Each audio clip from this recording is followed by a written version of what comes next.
Bismillahirrahmanirrahim. Today we are going to prove electric field as potential gradient. एक बहुत important result जो है इसको हम आज ड्राइव करने जा रहे हैं that electric field can be written as minus grade V या negative of potential gradient. Electric field जो है वो नेगेटिव ऑफ पोटेंशियल ग्रेडियंट के बराबर होता है. What is potential gradient? जब हम ग्रेडियंट की बात करते हैं तो ग्रेडियंट का मतलब होता है किसी भी क्वांटिटी के अंदर मैक्सिमम वैल्यू जो है उसकी इंक्रीज कर रही है या मैक्सिमम इंक्रीज आ रहा है इन अ स्पेसिफिक डायरेक्शन. यानी अगर हम ये देखें कि किस डायरेक्शन में इस वैल्यू के अंदर बहुत ज़्यादा इंक्रीज आ रहा है तो that increase in a specific direction is termed as gradient. So potential gradient का भी यही मतलब है कि पोटेंशियल के अंदर इंक्रीज आ रहा है, मैक्सिमम इंक्रीज आ रहा है इन अ स्पेसिफिक डायरेक्शन. तो उस इंक्रीज को जो कि खास डायरेक्शन में है हम पोटेंशियल ग्रेडियंट का नाम देते हैं. मिसाल के तौर पे अगर हमने पीछे इलेक्ट्रिक पोटेंशियल के बारे में डिफरेंट फार्मूले जो हैं वो ड्राइव किए हैं और हर जगह पे हमने यही देखा है कि जैसे जैसे आप चार्ज पार्टिकल से यानी जहाँ पे आपका चार्ज पड़ा हुआ है आप चार्ज से डिस्टेंस बढ़ाते हैं तो पोटेंशियल जो है आपका वो कम होता जाता है. यानी electric potential is inversely proportional to the distance. आप डिस्टेंस बढ़ाते जाएंगे, चार्ज से दूर होते जाएंगे तो इलेक्ट्रिक पोटेंशियल कम होता जाएगा और जितना आप इस चार्ज के पास आते जाएंगे इलेक्ट्रिक पोटेंशियल उतना ही बढ़ता जाएगा. सो इसका मतलब कि इलेक्ट्रिक पोटेंशियल के अंदर मैक्सिमम इंक्रीज आता है किस डायरेक्शन में? When we move towards the charge. इसका मतलब जब आप इनवर्ड मूव करते हो, चार्ज की तरफ मूव करते हो तो उस वक्त पोटेंशियल के अंदर मैक्सिमम इंक्रीज आता है. सो हम कह सकते हैं कि पोटेंशियल ग्रेडियंट जो है वो कहाँ पे लाई करता है? It is towards the charge. यानी जब आप चार्ज की तरफ मूव करते हो तो उस वक्त जो है वो पोटेंशियल में मैक्सिमम इंक्रीज आता है. ठीक है, और किस डायरेक्शन में आता है? इनवर्ड डायरेक्शन में. जब आप इनवर्ड मूव करते हो तो पोटेंशियल में मैक्सिमम इंक्रीज आता है. सो पोटेंशियल ग्रेडियंट की डायरेक्शन हम कह सकते हैं इनवर्ड है. ऑल्सो वी नो कि एक पॉजिटिव चार्ज का जो इलेक्ट्रिक फील्ड है उसकी जो लाइंस होती हैं वो आउटवर्ड डायरेक्शन में होती है. यानी इसके इलेक्ट्रिक फील्ड की डायरेक्शन बाहर की तरफ आउटवर्ड होती है. सो इलेक्ट्रिक फील्ड की जो डायरेक्शन है वो आउटवर्ड है और पोटेंशियल ग्रेडियंट की जो डायरेक्शन है वो इनवर्ड है. दैट इज़ वाई हम कहते हैं कि E is equal to minus grad V. यानी इलेक्ट्रिक फील्ड की जो डायरेक्शन है वो पोटेंशियल ग्रेडियंट के ऑपोजिट है, इसलिए हम इसको E is equal to minus grad V लिखते हैं. तो ये एक इसका फिजिकल मीनिंग है कि E जो है वो माइनस ग्रेड वी के बराबर है. लेकिन इसके अलावा भी हमारे पास जो ये रिलेशन है E is equal to minus grad V, इसको हम यूज़ करते हैं to calculate electric field from potential. यानी हमें अगर पोटेंशियल की वैल्यू मालूम हो तो हम उस पोटेंशियल का पोटेंशियल ग्रेडियंट मालूम करते हैं और वो जो पोटेंशियल ग्रेडियंट है वो इलेक्ट्रिक फील्ड के बराबर होता है. सो दैट मीन्स अगर कोई पॉइंट जगह ऐसी है जहाँ पे हमें इलेक्ट्रिक पोटेंशियल की वैल्यू मालूम है तो उस पोटेंशियल की मदद से इलेक्ट्रिक फील्ड मालूम करने के लिए हम इस रिलेशन को इस्तेमाल कर सकते हैं कि इलेक्ट्रिक फील्ड जो है वो माइनस ग्रेड वी के बराबर होता है. ठीक है, और वो जो ग्रेड वी है या ग्रेडियंट ऑफ वी है या किसी भी स्केलर का जब आप ग्रेडियंट लेते हैं तो हम वहाँ पे डेल्टा का सिंबल जो है वो यूज़ करते हैं. यानी डेल्टा जो है वो ग्रेडियंट को रिप्रेजेंट करता है. So E is equal to minus grad V या E is equal to minus delta V. ये रिलेशन जो है इसको हम आज प्रूव करने जा रहे हैं, ड्राइव करने जा रहे हैं. अब इसको प्रूव करने के लिए कंसिडर करें कि हमारे पास इक्वी पोटेंशियल सरफेसेज हैं. तो सबसे पहले इक्वी पोटेंशियल सरफेस को अंडरस्टैंड कर लें. इक्वी पोटेंशियल सरफेस क्या होती है? इक्वी पोटेंशियल सरफेस हमारे पास वो सरफेस होती है कि जिसके हर पॉइंट पे पोटेंशियल की वैल्यू सेम हो. इक्वी पोटेंशियल का मतलब equal potential at each point of that surface. अब पोटेंशियल हमने कहा डिस्टेंस पे डिपेंड करता है.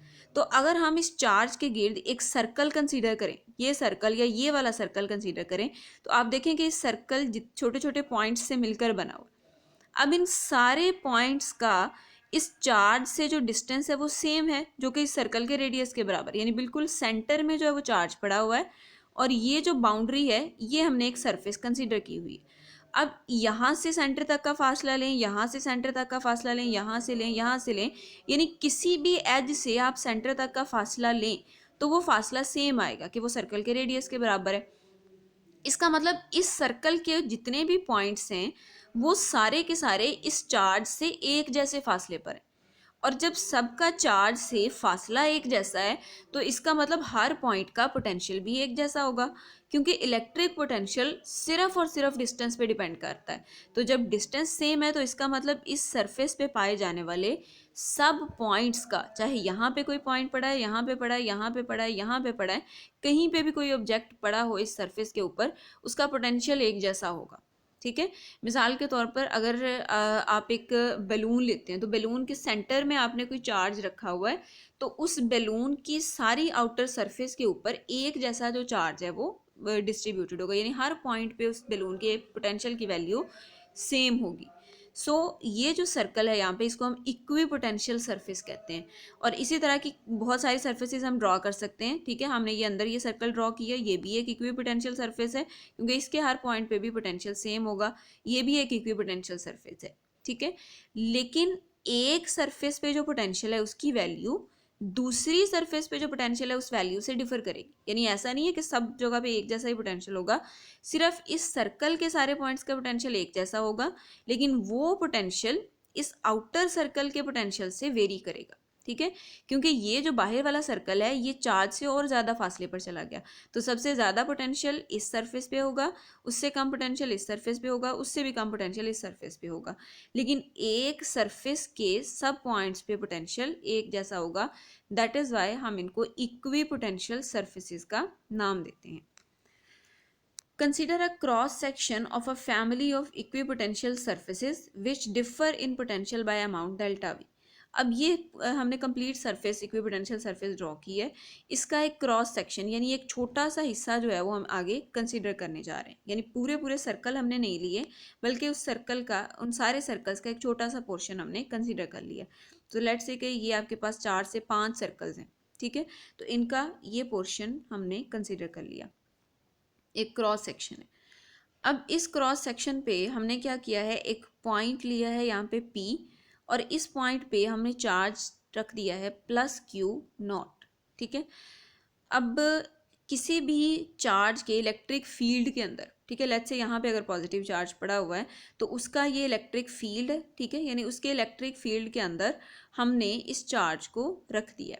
ठीक है, लेट्स से ये आपका इलेक्ट्रिक फील्ड है, जो एरो की डायरेक्शन है ये इलेक्ट्रिक फील्ड को रिप्रेजेंट कर रही है। ठीक है, the electric field at a particular point P is right angle to equipotential surfaces.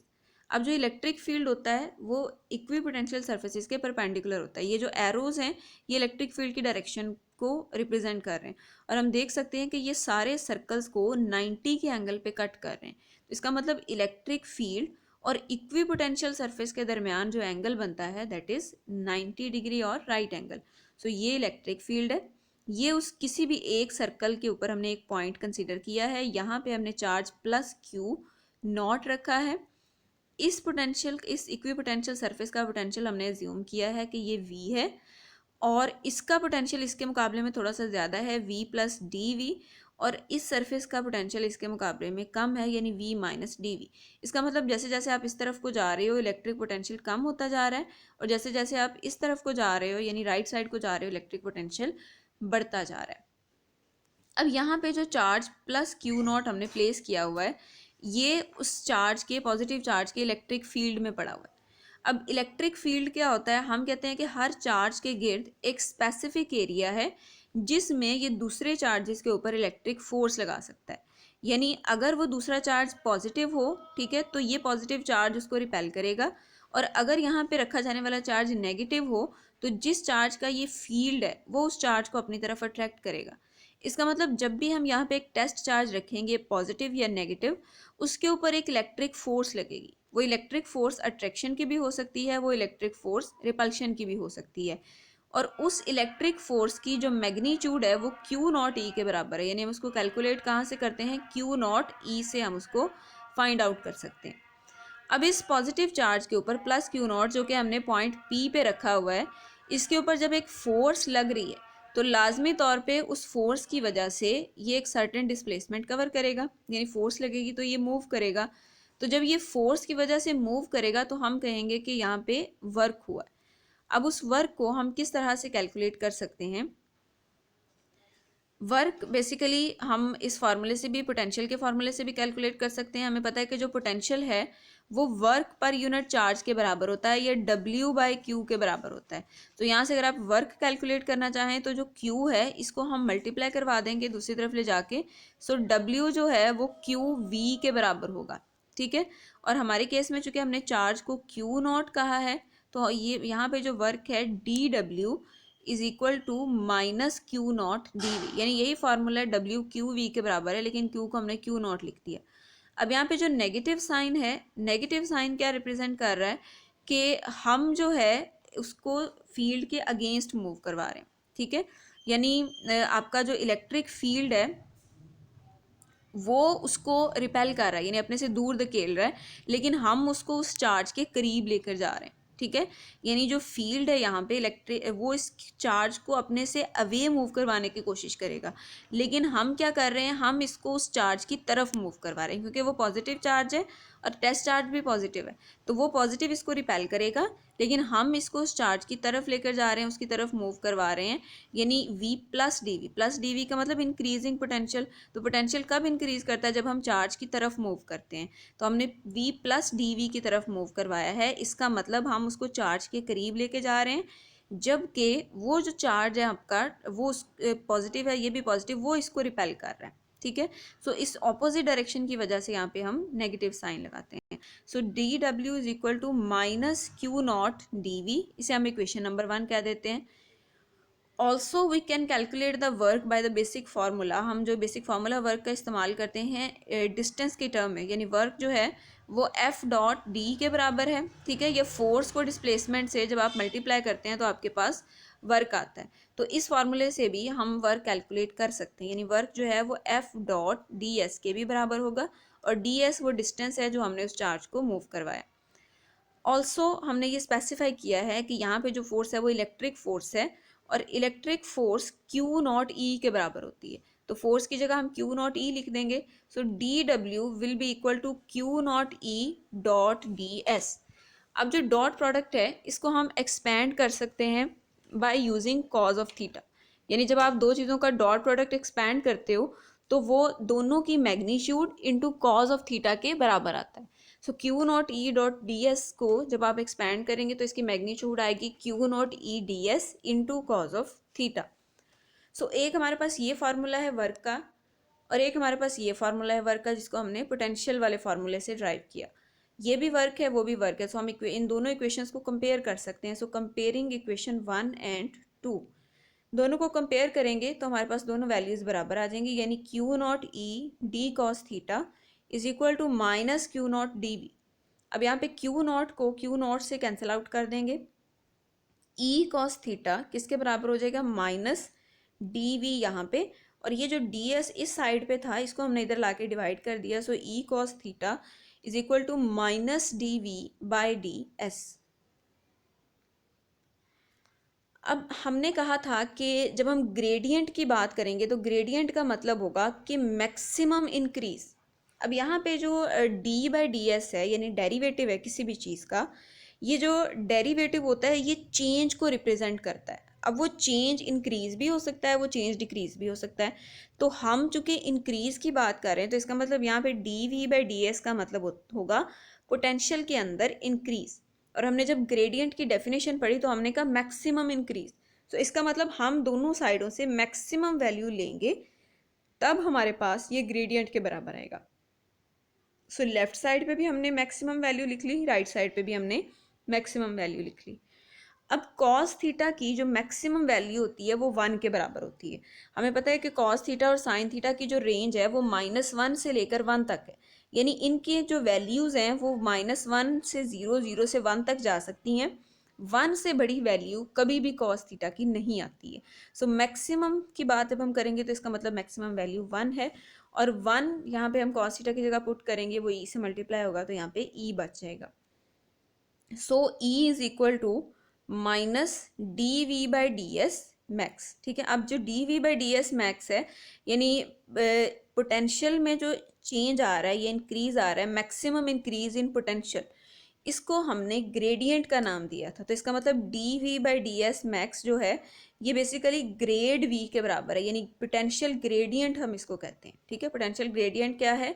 Maximum increase in potential, और d V by D s जो है ये पोटेंशियल इंक्रीज को रिप्रेजेंट कर रहा है। ठीक है, so maximum increase in potential is equal to gradient of we.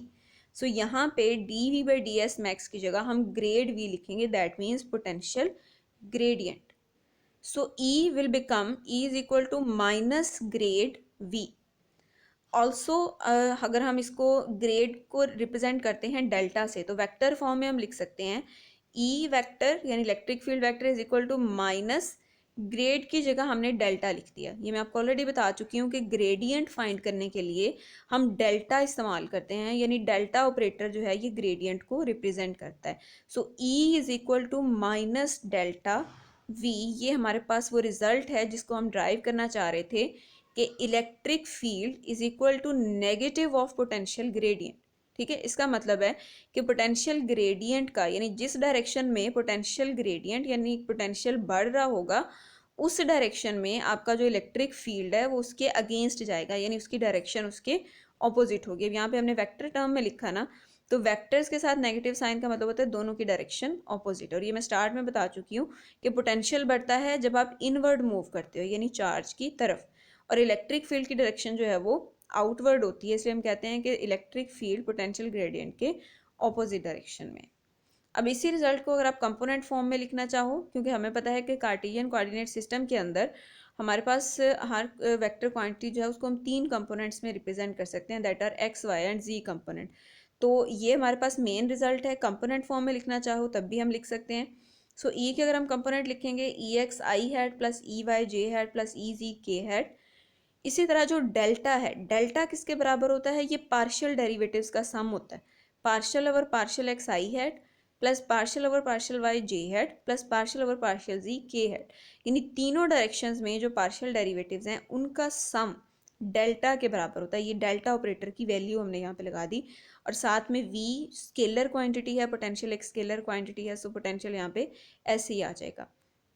अब दोनों साइडों पे अगर हम कॉफिशेंट्स कंपेयर करें, यानी आई के कॉफिशेंट्स कंपेयर करें, तो ई एक्स जो है ये बराबर होगा minus partial over partial x के, और साथ जो वी तीनों से के साथ मल्टीप्लाई हो रहा है, so minus partial V by partial X. E Y जो है minus partial V by partial Y, और ई जी जो है वो minus partial V by partial Z. यानी इन जनरल हम लिख सकते हैं E is equal to minus delta V, और अगर आप कंपोनेंट फॉर्म में लिखना चाहें तो ई जो है वो माइनस ई एक्स, यानी एक्स की डायरेक्शन में जो इलेक्ट्रिक फील्ड है वो पोटेंशियल ग्रेडियंट यानी एक्स की डायरेक्शन में जो पोटेंशियल में इंक्रीज आ रहा है उसके नेगेटिव के बराबर है। वाई की डायरेक्शन में जो इलेक्ट्रिक फील्ड है वो वाई की डायरेक्शन में जो पोटेंशियल में इंक्रीज आ रहा है उसके नेगेटिव के बराबर है। सिमिलरली जी की डायरेक्शन में जो हमारा इलेक्ट्रिक फील्ड है वो जी की डायरेक्शन में पोटेंशियल में जितना भी इंक्रीज आ रहा है उसके नेगेटिव के बराबर है।